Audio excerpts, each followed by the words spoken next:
Hola amigos, ¿cómo están? Bienvenidos a este su podcast, Un Sueño en Mano, el podcast de los soñadores, de los locos, de los que nos atrevemos a pesar del que dirán, a pesar de cada tropiezo nos vamos levantando. Este es un espacio de crecimiento personal porque recuerda que tu éxito solo será tan grande como tú lo seas. Le damos la bienvenida al doctor Pablito, que no lo hemos visto desde varios episodios atrás. Ha estado un poco ocupado, pero hoy tenemos la dicha de que nos pueda acompañar. Hola amigos, ¿qué tal? Un gusto a los tiempos de escucharte, Ricky.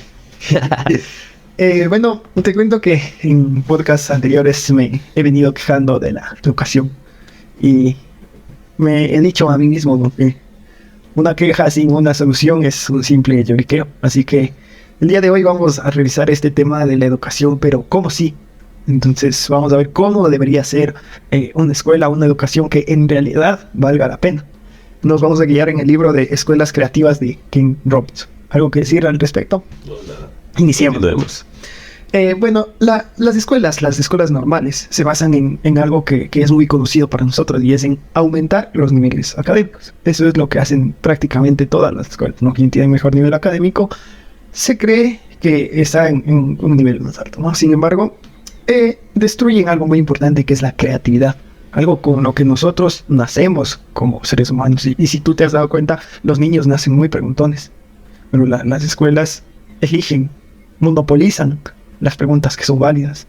Y las demás las desechan y pues con el tiempo el niño ya no pregunta tanto, ya no es tan curioso, sino que va creciendo y más bien se vuelve como que se va haciendo un adulto aburrido, ¿ya? ¿Qué ha pasado con este impedimento de ser creativos, con este aumentar simplemente los niveles académicos? Tres cosas: abandono escolar, estrés, depresión. Se da porque la escuela se hizo en la revolución industrial. Entonces, con el florecimiento de las máquinas, de los sistemas, se necesitó que haya gente que se adecue a los sistemas, precisamente. Entonces, si tenías una máquina que necesitaba 5 operadores, necesitabas 5 operadores que supieran exactamente lo mismo. Entonces, necesitabas que las escuelas te den gente específicamente para los trabajos que iban necesitando las máquinas. Con el tiempo, los trabajos se hicieron cada vez más diversos, cada vez más complejos. Se fue metiendo, el área industrial fue muy máquina, muy sistematizado, pero después se fue metiendo la parte psicológica, la parte emocional, en todo lo que es la empresa, la parte ecológica. Pero la educación no cambió. Se mantuvo en lo que es el educar para la revolución industrial. Entonces, ¿qué nos dice? ¿Qué nos empieza diciendo? Que tenemos dos cosas que como escuela nosotros debemos buscar. Uno, que los alumnos comprendan el mundo.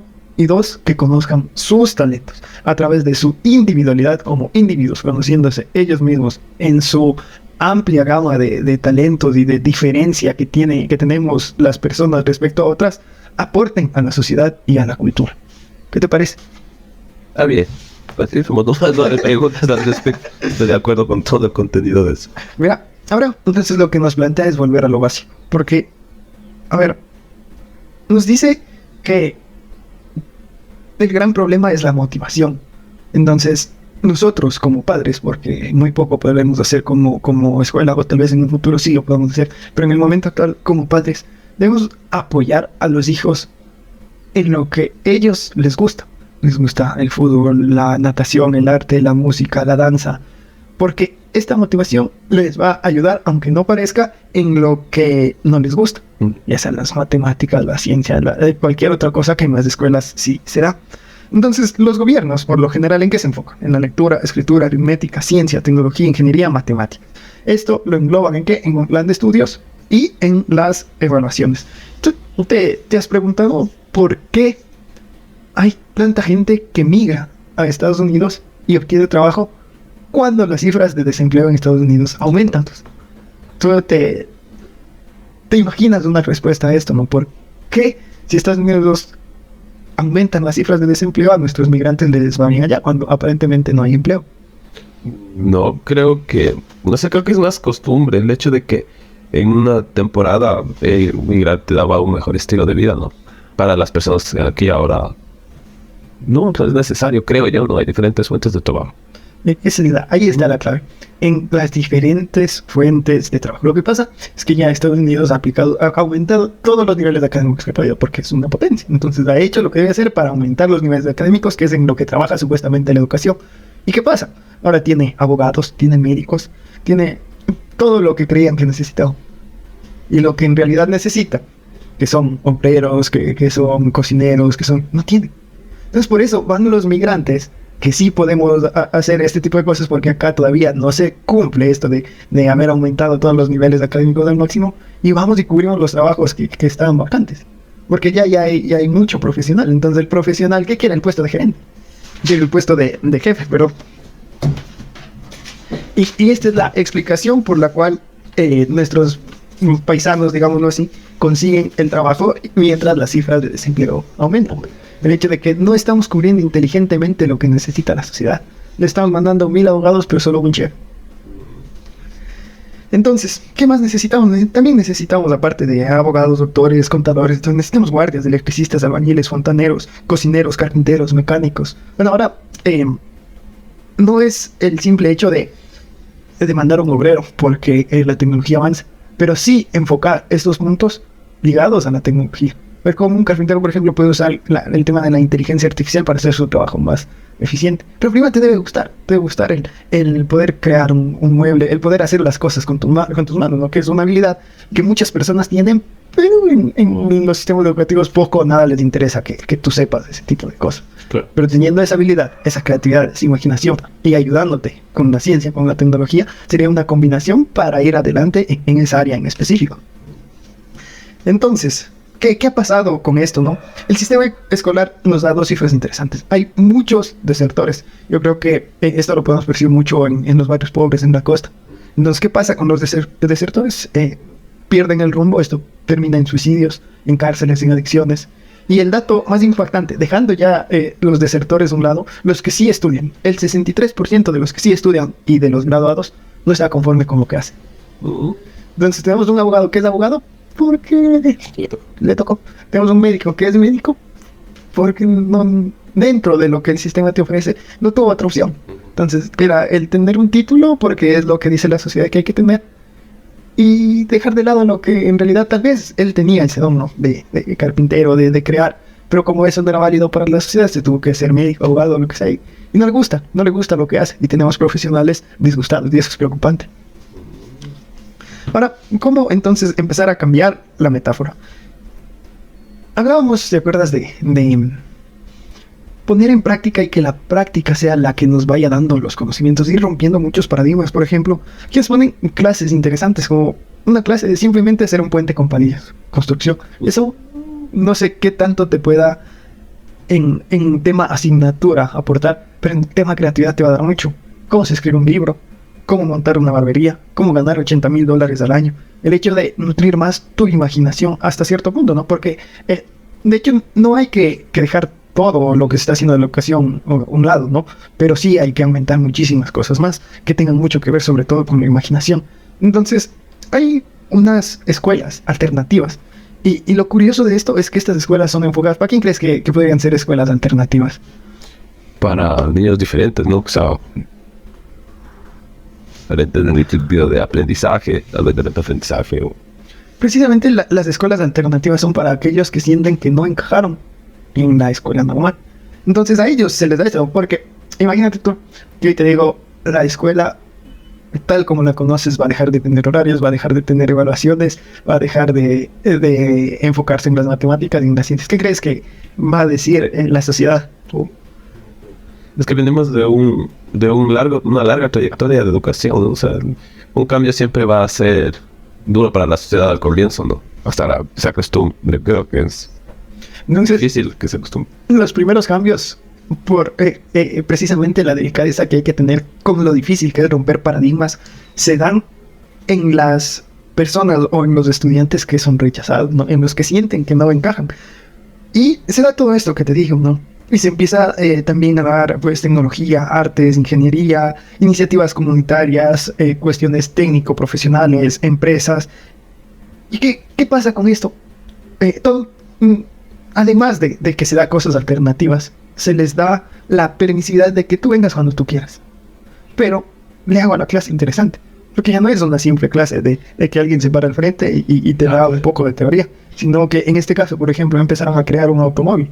A ti te da a ti, por ejemplo, que eres una persona que te gusta mucho el tema de los autos, ¿te da o no te da curiosidad de cómo hacerlo, cómo fabricar? Incluso sin que nadie te obligue, vas a querer ir? Y el resultado es sorprendente, porque lo que decíamos al principio, impulsar al alumno en las cosas que le gustan va a hacer que él te apoye a ti en las cosas que no le gustan. O sea que si yo, por ejemplo, nosotros tuvimos muchos problemas en el colegio. Si a nosotros nos hubieran apoyado, por ejemplo, en tu caso, con el hecho de que vas a una escuela en la cual te enseñan cómo montar un motor y tú les ibas a apoyar a ellos con lo que no te gusta, pero se debe cumplir. Y fueron, y se dieron muy buenos resultados porque estos estudiantes de estas escuelas empezaron a sacar buenos exámenes para ir a la universidad.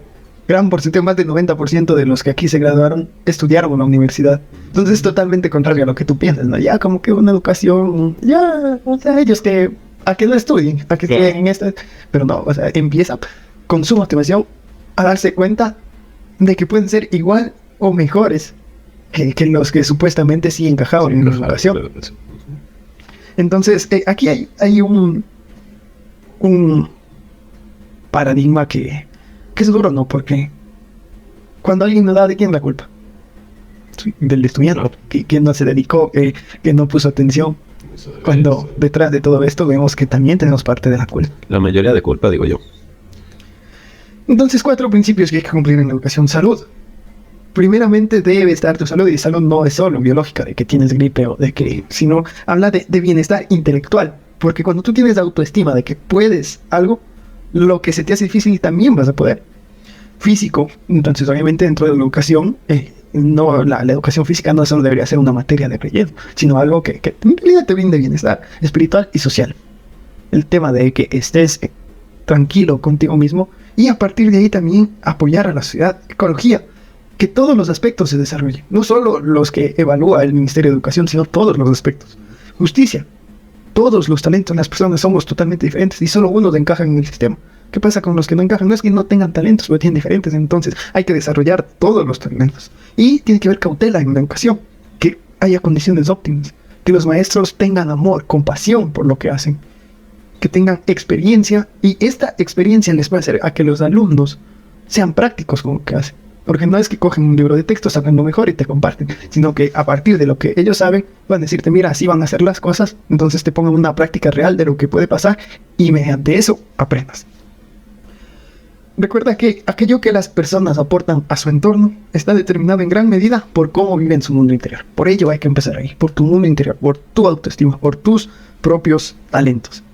Ahora, dicho esto, ¿cómo te imaginas tú entonces? ¿Qué debería dar la escuela? Es lo que vamos a hablar. ¿Qué materias crees que, ya dicho esto, imagínate, ¿no? Con un poco de preámbulo, ¿cómo crees que debería ser la escuela adecuada, digamos? ¿Qué materias sí, qué materias no?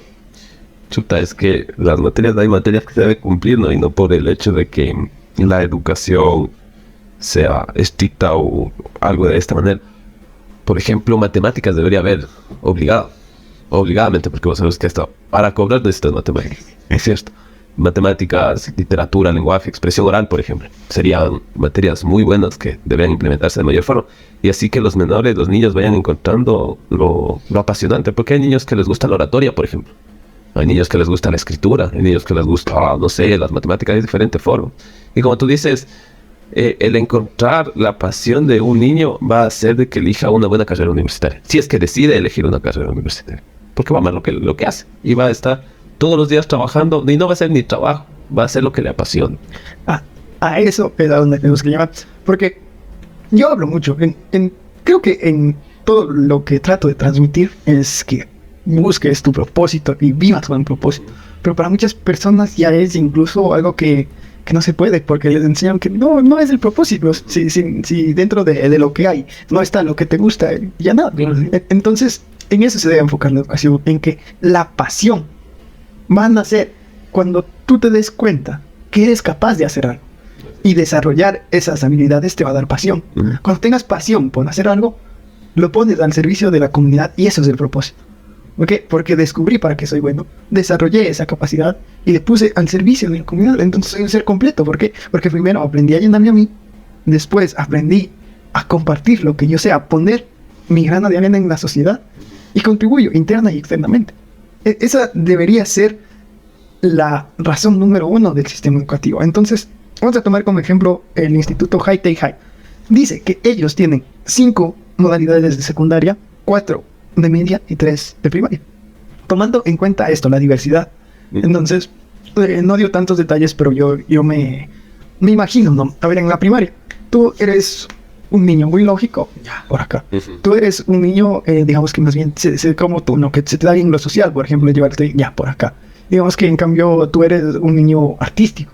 Entonces van dividiendo el lógico, el artístico, el social, que digamos son 3 grandes clasificaciones, y a partir de ahí empiezan por lo que pueden. Entonces al lógico tal vez y no tengan que cambiarle absolutamente nada del sistema educativo, porque está desarrollado de hecho para las personas lógico, matemáticas, verbal, lingüísticas, ¿no?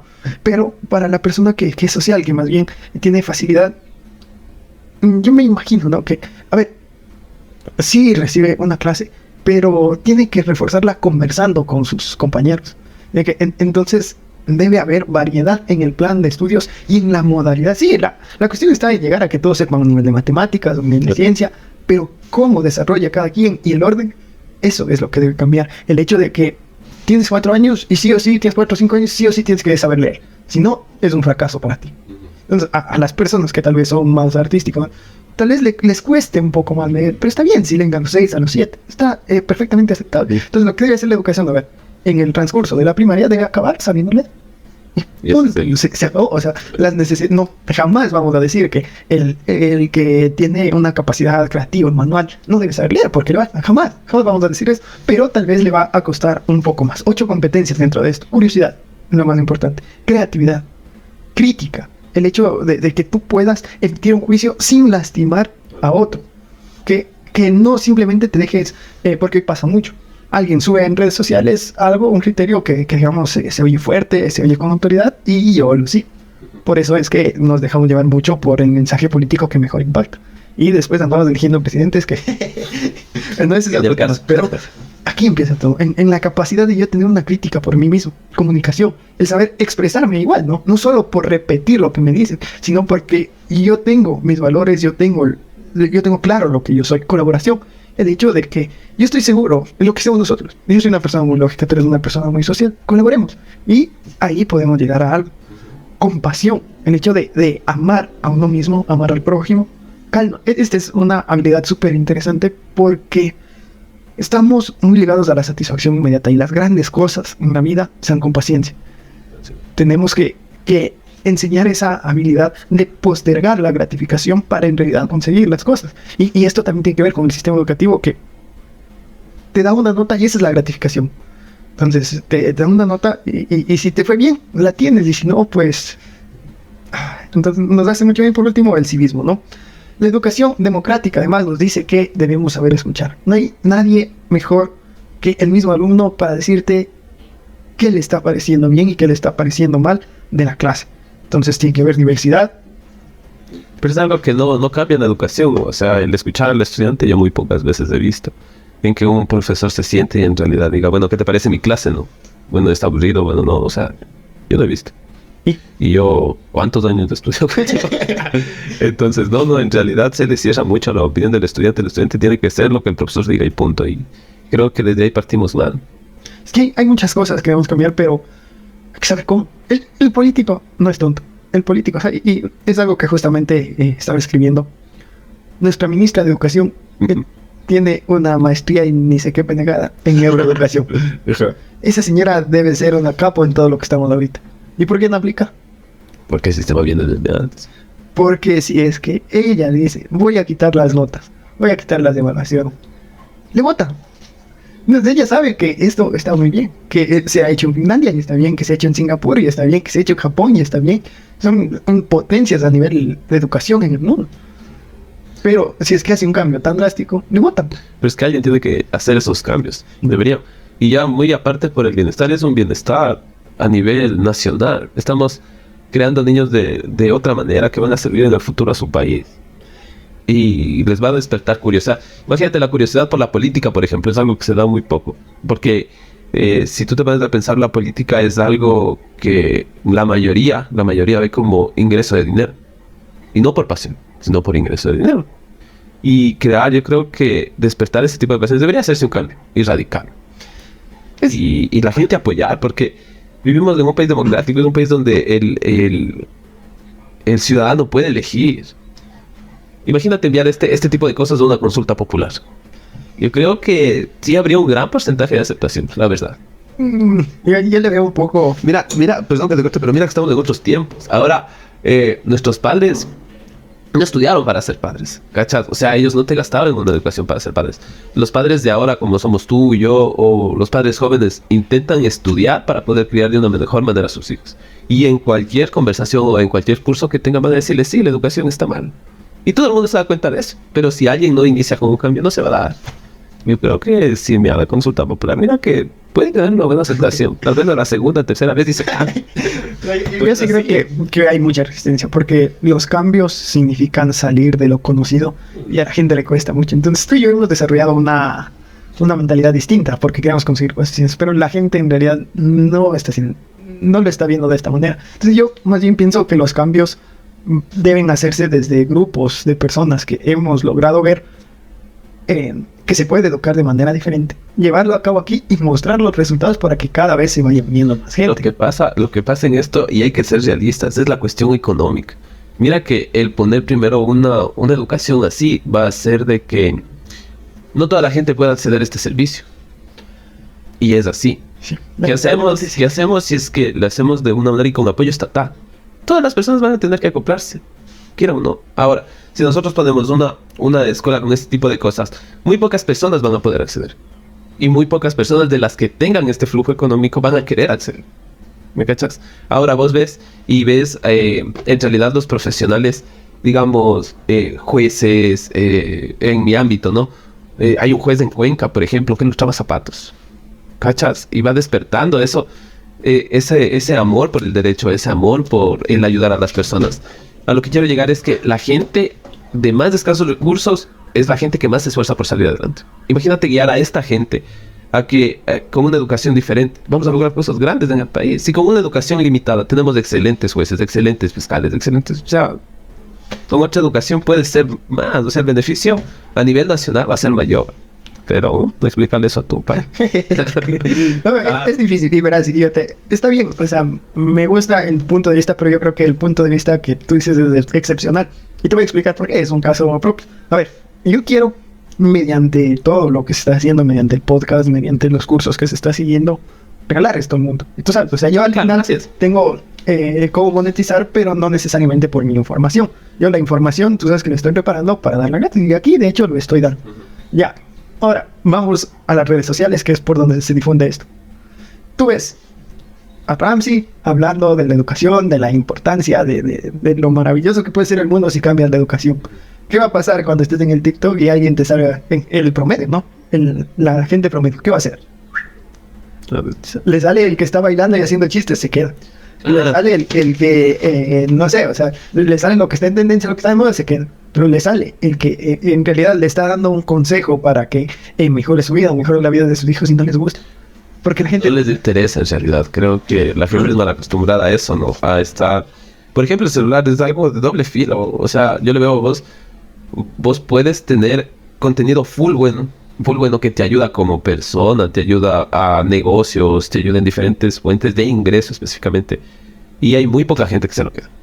Los demás les gusta ver payasadas o estupideces, cosas así, ¿no? Entonces, por este tipo de situaciones es que primero hay que buscar el grupo de los que sí mostrar, ya cuando tienes resultados, ahí sí se te va el que sea. Es la campana, ¿no? Esto es una campana, ¿no? Es el que por curiosidad, digamos, por innovación, dicen, no, yo quiero un cambio, y es la minoría. Pero cuando esta minoría empieza a tener resultados, ahí sí, en la curva principal de la campana es donde tienen que subirse todos. Sí. Y esa es la forma en la que debemos llevar. Pronto, esperemos nos den la apertura en donde hemos estado planeando y empecemos a empezar con todo este cambio, ¿no? O el intento de este cambio. Pero con el fin de ayudar. Siempre con el fin de ayudar. Como inició todo esto, con el fin de ayudar. Sí. Es la educación que se me ha puesto en práctica. Estoy descubriendo el talento, lo estoy desarrollando y lo estoy poniendo al servicio de la comunidad. Estoy viviendo con propósito, esperando que todos los demás vivan con propósito. Y se beneficien de eso, ¿no? Y claro, si te llega una gratificación posterior, pues buena hora, y si no, habrás cumplido con tu misión, que era ayudar. Concluyendo esta partecita, diversidad, hablábamos de que somos todos diferentes, entonces tenemos que ponernos a pensar en cada una de las personas y de los posibles talentos y desarrollos que tengan. Profundidad. Sí, alguien me va a decir, sí, pero sí se toca el tema de música en las escuelas. Te enseñan una canción en flauta y... Y no de pianica. Así, está mal. y eso no es, entonces la cuestión es profundizar. A ver, yo te dije, no hay que quitar las matemáticas, pero a la música hay que darle el mismo peso que a las matemáticas. Exactamente, a la persona que le gusta, o sea, a los chicos de artistas, porque en realidad sí hay artistas congénitos, o sea, tienen ese don. Y la última, el dinamismo. Como te decía, si tú leíste a los 5 o 6 años, excelente. Pero que no esté mal el que lee a los 7 o a los 8. O sea, la cuestión está, acabo la primaria, sabiendo leer, sabiendo sumar, restar, multiplicar, dividir. Y a mi ritmo, no necesariamente. Yo de 5 tengo que saber exactamente lo que tú de 5. Tiene que ser dinámico para cada quien y que se pueda derivar. Exámenes, ¿qué piensas cuando oyes exámenes? Yo ya me desespero. Ya. Hay una modalidad ahora, no sé, digo, por el colegio de mi hija, ¿no? Hace defensas de proyectos. O de proyectos, algo, no sé cómo se llama. Pero se trata de que hacen un proyecto entre 3, 4 compañeros y lo defienden. Y esto es una nota del examen. A mí me parece una sobrecarga, por ejemplo. Imagínate el defender un proyecto a corta edad y aparte dar un examen, yo creo que es una sobrecarga. Es estresarle al niño, la verdad. Deberías, no sé, ni siquiera poner una nota al conocimiento, porque le estás poniendo una nota a la inteligencia. Y chucha, perdón, si yo fuera... Puedes sexualizarte como tú quieras, esto es tu espacio, no te preocupes. Si yo fuera profesor, o sea, yo no pusiera notas y todos pasan, y si quieres ven, y si no quieres no vengas, y a la final debería ser así, ¿no? Pero... El último podcast me exalté hablando de la educación y se queda así porque aquí nos expresamos lo que pensamos, ¿no? Así que tranquilo. Bueno, está muy bien lo que tú dices de exámenes, y es un malestar que todos tienen, incluso a los que les va bien en el sistema. Exámenes es sinónimo de depresión, preocupación, frustración y daños colaterales. Era interesante preguntarle al Bessie en la universidad qué es lo que más vende cuando entran en exámenes. Dice que se dispara el consumo de tabacos, energizantes y manzanas. Las naves. Entonces, esto, o sea, lejos de ser un chiste, es preocupante. Sí, porque se ha confundido un examen con una evaluación. El examen está siendo de las peores formas de evaluar a un estudiante.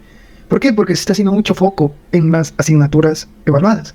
Y los centros educativos, las instituciones educativas, más que una institución educativa, se están convirtiendo en un centro preparador para dar exámenes. ¿Y de dónde viene esto? A ver, hay una organización internacional que hace los famosos exámenes PISA. Entonces, estos exámenes PISA evalúan mediante los exámenes las materias típicas, matemáticas, ciencias. Entonces, van países de todo el mundo, participan, y los que obviamente sacan mejor asignatura, se les da el reconocimiento como las naciones más desarrolladas en el ámbito educativo.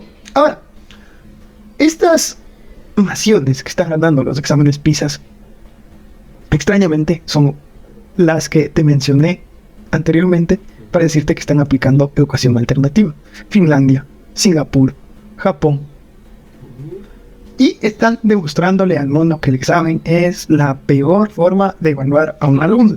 En Singapur, a los 12 años das tu primer examen. Finlandia, das un solo examen, el que necesitas para entrar al bachillerato. Y es lo que decíamos, ¿no? A ver, vas a entrar al bachillerato y lo único que necesitas es comprobar que sabes leer, que sabes sumar, restar. Se acabó. Y vaya, no, por lo que le gusta, ¿no? Pero los exámenes se están convirtiendo en una obsesión. Entonces yo, por ejemplo, a mi prima, la Celeste, leí que se quedaba en la escuela hasta las 3 de la tarde porque el Ministerio de Educación les está tomando una prueba para acreditar a las escuelas. Y ya se olvidaron de educar. Pasaron 2, 3 meses preparándoles para que den el examen de acreditación. Se olvidaron de educar. Se convirtieron en lo que decíamos, un centro preparador de exámenes. Así es. Y cuando realmente estamos viendo que es la peor forma de evaluar. Ahora, ¿cuál es la buena forma de evaluar? Una manera mediante la cual puedes darte cuenta que hay progreso en el conocimiento. No es un sistema de competencias, y aquí vienen las notas. Porque las notas son algo de que tú puedes y yo no. Si tú sacaste 10 y yo 5, entonces tú pudiste y yo no. Tú vales y yo no. Es un sistema de competencias cuando la vida es un sistema más bien colaborativo. Entonces, dos cosas. Descripción y valoración. Descripción, yo sé leer. Valoración, yo sé leer 4 páginas en un minuto. Entonces, la descripción es ¿qué necesitas? No necesitas que el estudiante sepa leer. Con qué fluidez que lea 4 páginas de manera fluida en un minuto. Eso debería ser una evaluación, un diagnóstico. ¿Qué aptitud y grado de desarrollo necesito? No necesito que leas a tal ritmo y que esto de leer es fundamental para cualquier cosa que tú necesites. Obviamente vas a tener que ir y leer lo que otros dejaron ya hecho para que partas de ahí. Tiene que ser formativo. Información del progreso. Un cuaderno en el cual tú vayas apuntando lo que aprendes dice mucho más que un examen. Porque en el cuaderno eres sincero. A ver, el profesor da la clase. Muy bien, cojo y apunto y lo que yo entendí de la clase. Entonces, esa manera de evaluación, a ver, hasta le permite al profesor, ¿qué te dice entender? Exactamente. ¿Qué es lo que te dice entender y qué tan lejos estamos de lo que realmente necesitamos aprender? Entonces vamos y evaluamos, pero no es una cuestión de que, a ver, yo ya di mi clase, ¿tienes o no tienes 10?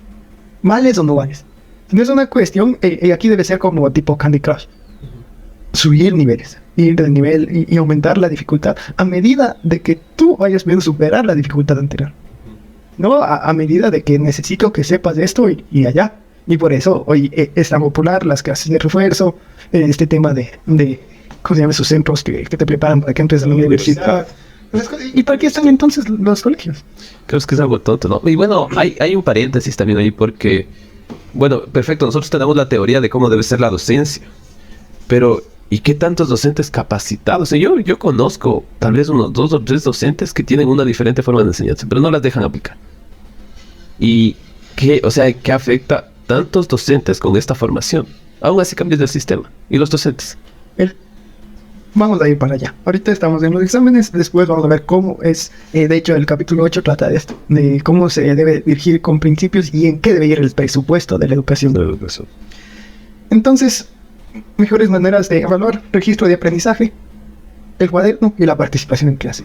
Si es que yo estoy dando una clase de matemática de ecuaciones y el alumno está entusiasmado en querer pasar al frente, estoy mostrando que aprendió, porque se siente seguro de que absorbió el conocimiento y eso me vale más que cualquier examen.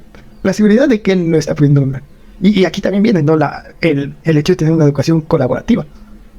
Muy bien, tú ya aprendiste. Ahora, lo que yo quiero es que tú le enseñes a tu amiguito de allá que no aprendió. Y enseñarle sinergia desde pequeño. Y esto creo que es algo que sí se hace en Estados Unidos, ¿no? Yo he visto en muchas películas que te dan cierta bonificación por dedicarle las tardes a enseñar lo que tú dominas a otros alumnos. Y es colaborativo, las neuronas de espejo. De hecho, el mismo modelo de clase, verse la nuca del otro, psicológicamente, cognitivamente, te bloquea mucho.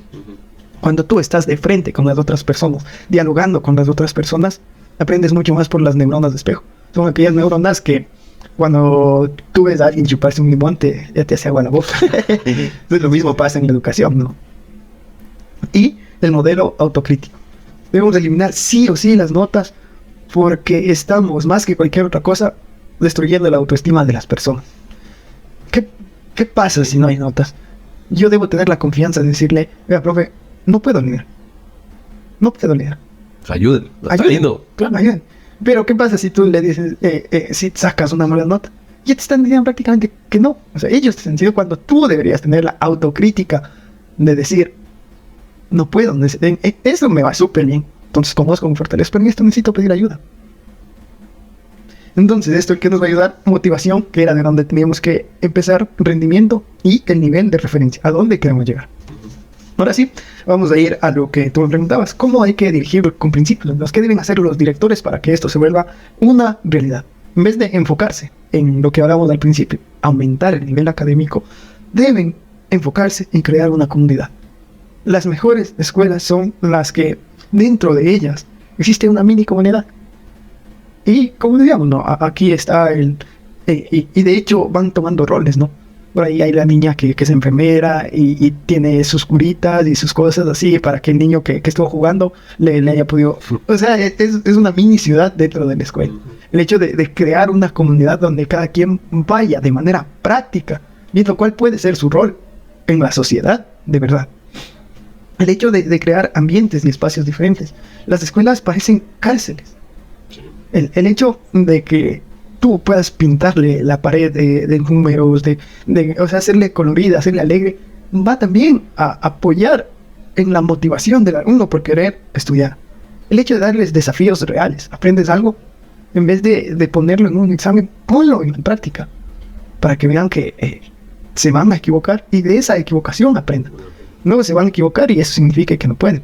No, que se van a equivocar y eso significa que puedan. A partir del error, no castigar el error, motivar al error.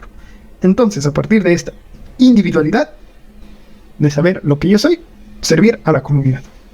Y por último deben enfocarse en 3 cosas. El plan de estudio, que como lo dijimos, tiene que ser variado y pensado en cada una de las características de los niños. Enseñanza, aquí viene la clave. Entonces, los directores deben enfocarse en capacitar a sus profesores, a tener una línea de cómo van a enseñar. No solo deben pensar en que el que sabe matemáticas, aparte de saber matemáticas, saber explicar y tener la experiencia, ser docente también. ¿Por qué? Porque para ser docente debería tener un conocimiento mínimo de ciencias cognitivas, de psicología en la educación, de neuroeducación. Entonces, un docente debe ser alguien que tenga conocimientos súper complejos. Y no de la materia que dar, sino cómo transmitir, cómo motivar, cómo aprende mejor el alumno. Y aquí es donde debe invertir. Ya invirtió en el ambiente, ya invirtió en crear una comunidad, ahora debe invertir en que los profesores tengan una línea mínima de qué es el comportamiento humano en los niños, cómo aprenden y todo lo demás. Cambiar las escuelas. Hablábamos, bueno, creo que adelante un poco, de Finlandia, cómo siendo una educación alternativa sí está quedando primero en los exámenes que de hecho toman en cuenta lo que tradicionalmente se toma en cuenta, haciendo que 2 cosas: un estudiante curioso, motivado, incentivado, y un profesor empujándole a que así sea, un profesor motivador. Hay que tomar en cuenta los aprendizajes natos. Mira, hay una científica que se llama Sugata Mitra, que coge y deja en Nueva Delhi ordenadores, computadores, ¿no? Y les deja ahí en donde sabe que van full niños a jugar y todo esto. Y se va un mes y después vuelve. ¿Cuál crees que fue el resultado de eso? Velocidad de los niños, dañar los computadores. En Nueva Delhi, donde ¿verdad? No sabían ni qué era eso, nunca habían visto un computador. Y segundo, no entendían ni siquiera el idioma. ¿Cuál crees que fue el resultado después de un mes que ella volvió? Chut, la mayoría de las computadoras. Dominaban perfectamente cómo manejar la computadora. Sí. El aprendizaje es algo que tenemos dentro de nosotros. Nosotros nacemos con esa capacidad de aprender. ¿Por qué las escuelas nos están dañando esa capacidad de aprender? ¿Por qué? Porque la educación es rígida. Tiene un pupitre, como te dije, viendo y escuchando. Es un aprendizaje pasivo. Porque las evaluaciones están teniendo más importancia. Los exámenes, porque ni siquiera estamos hablando bien, están teniendo más importancia que la propia educación. Y porque hay 40 minutos de materias seleccionadas con un dedo. Con alguien de arriba dijo, esta materia sí, esta materia no. Y en 40 minutos a veces ni siquiera puedes profundizar todo lo que quisieras acerca de esa materia. No.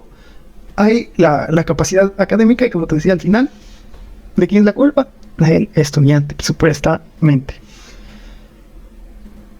Hemos de llegar entonces a que el profesor debe ser como la madre que te hace comer brócoli camuflado dentro de una golosina que te gusta.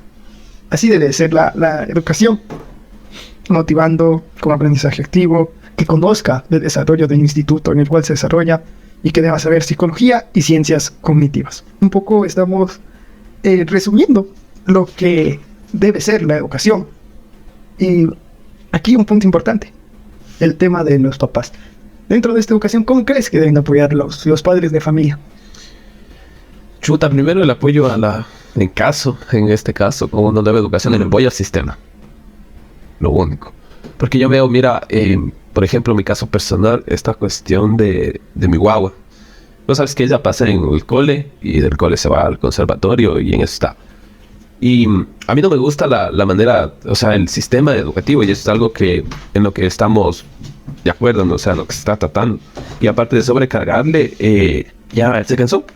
O sea, pasó tanto tiempo en el conservatorio que se cansó.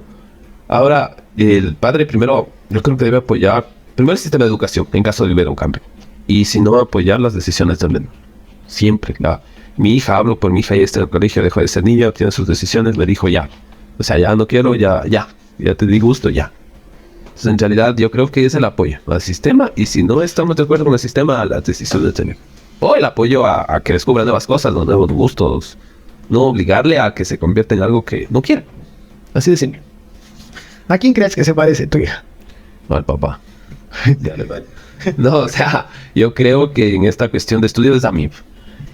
O sea, es en su genio, hasta los chistes tiene míos, ¿no? O sea, yo creo que a mí, físicamente a la mamá, gracias a Dios, pero en ese sentido no le va mal. Como a mí me iba en el colegio, por ejemplo, no, pero sí es dedicada y eso, pero yo creo que a mí ya hay cosas que le cansan y se cansan y ya. Mira, este es un paradigma que a mí la verdad me incomodaba, pero no tenía una respuesta muy sensata, así que me quedaba callado. Pero nadie se parece a nadie. Sí. Desde ese paradigma debemos partir como padres para saber qué pensar al respecto de la educación. Las personas se parecen a sí mismas y desde ahí nace su individualidad. ¿Por qué? Porque no es que solo papá y mamá intervienen en la personalidad del niño. Interviene el amiguito que estuvo en el kinder, interviene la comunidad en la que estuvo, la prima, el primo, y para la prima y el primo ya tuvo otra familia, porque ya no es solo mi hermana, sino es el papá de ella, y o sea, influyó un poco de cosas que va a estar muy lejos, muy lejos de que se parezca a mí, que se parezca a la mamá, a nadie. Entonces debemos romper primero ese paradigma. Las personas se parecen a sí mismas y a partir de su individualidad reconocer que la vida es no lineal. Lo que me sirvió a mí no le va a servir a ella. Lo que le sirvió a mi vecino no le va a servir a él. Entonces ahí es un acierto tuyo en el hecho de que debes descubrir su individualidad. Descubrir qué le motiva, qué le gusta, qué habilidad tiene para que la desarrolle y al final la vuelva a su propósito. Entonces nuestro papel como padres es involucrar, no solo dejar que elija. Está bien, es el primer paso, dejar que elija lo que a ella le gusta, pero involucrarnos en lo que a ella le gusta. Entonces, ¿ya te gustó esto? ¿Cómo te ayudo? ¿Cómo te acompaño? Para que esta motivación que tenga apoye con lo que hay que darle? También no simplemente podemos decir esto de la sociedad no vale, ya tenemos que al final del día ser parte de la sociedad. Entonces, para lo que decíamos al principio, motivarles en lo que les gusta para que ellos nos ayuden con lo que no les gusta. Y al final todo va a mejorar. Involucrarse ayudará a que mejoren en su rendimiento en general. Una opción que nos daba aquí es súper interesante porque nos habla de que, o sea, un involucramiento ya muy a fondo sería que dentro de la comunidad padres que sean expertos en algún tema puedan impartir esto al grupo de niños. Entonces, digamos, no sé, tú eres bueno, digamos, en el mismo proyecto del carro, ¿no? Entonces sabes perfectamente cómo armar un carro, ¿no? Todo esto, y te involucras. Ojo, y aquí hay que tener en cuenta dos cosas. Esto está perfectamente bien, siempre y cuando no rompan dos reglas. La primera, tú no eres el profesor, eres el padre y quieres apoyar. El rol de profesor es muy importante, debe mejorar, sí, pero no, el padre no es el profesor.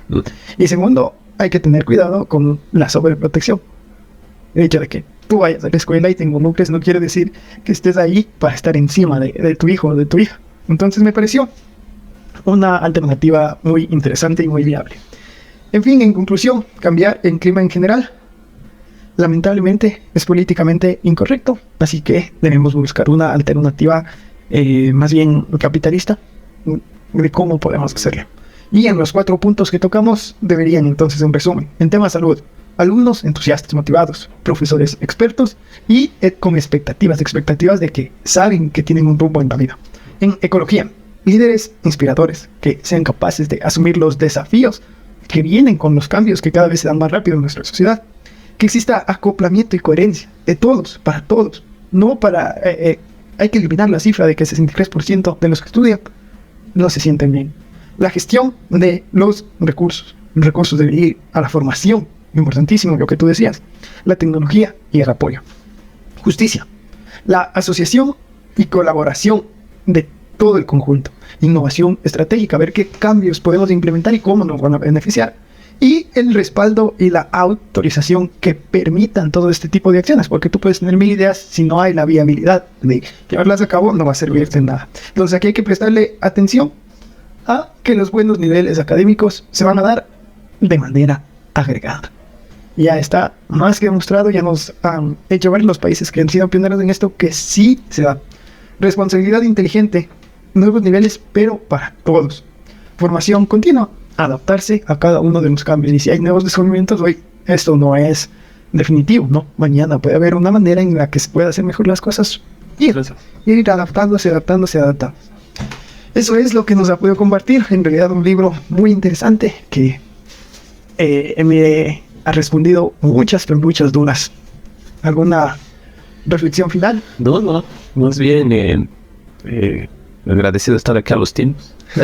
Ya esperamos tenerlo más seguido. Cuando estaba en otros proyectos, pero bueno, el tema de que se trata ya es un tema súper interesante, un tema que ahorita yo creo que no está solo en boca ya de padres de familia, sino de estudiantes pensando en otro sistema de educación, sabiendo de que el sistema de educación actual no es un sistema correcto para los hay estudiantes que ya saben eso. Esperemos que esto llegue a oídos de alguien que en realidad nos pueda ayudar a cambiar todo este sistema y que van a hacer. Así hay que seguir pensando que tenemos el plan de estructurar una gran cantidad de contenido para ir a golpear puertas y abrir los ojos de la gente por una sociedad mejor, ¿no? Eso, creo que si no tiene nada más que decir, pues les agradecemos a los que se han quedado hasta este momento. Espero que les haya sumado mucho valor. Compartan con quien creen que necesite escuchar esto, con los padres de familia que necesiten ver que hay una manera distinta de educar. Sí, me puedes seguir en redes sociales como Ramsey_S. Ahí puedes escribirme cualquier sugerencia, cualquier comentario. Yo estaré gustoso de leerlo y si es posible lo comentaremos. Eso ha sido todo por el día de hoy. Muchas gracias y hasta el siguiente episodio. Hasta siempre, gente.